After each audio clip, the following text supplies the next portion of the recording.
The Big 12 moving forward is going to have a conference pro day. So rather than trying to make all these teams decide which schools they're going to go to and like, okay, how am I going to get to all of these different schools on all of these different days?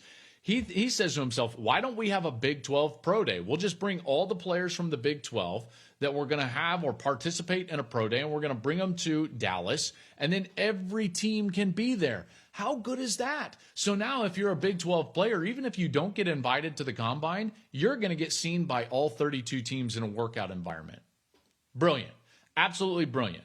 Brett Yormark is doing a marvelous job in his role as the commissioner of the Big 12. He has done as well as anybody out there, even guys that have been there, longer than him. I think that the Big 12 made a great move. I don't think he's done, by the way, in his moves. I don't think that the Big 12 is going to stand pat. I would expect it to grow from a number of schools' perspective, and it's because of things like this. He got to a television deal quicker than the Pac-12. He does something like this that gets all of his players exposure. So now if you're a school out there, you're thinking to yourself like, okay, this guy's going to be an animal when it comes to revenue. This guy is going to be an animal when it comes to exposure.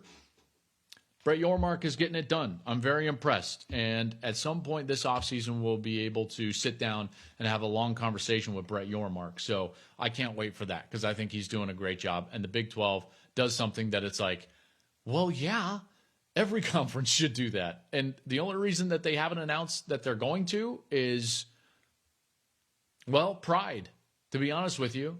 And I think in some instances, it's like, okay, if you're the SEC, do you really need to do that? Or are all those teams going to go to your major programs? Yeah, they probably will. But remember, this isn't necessarily about your Ohio State and your Alabama and your Georgias of the world, right? All 32 teams are going to go to those places because those guys have top 10 picks. And so everyone's going to be there.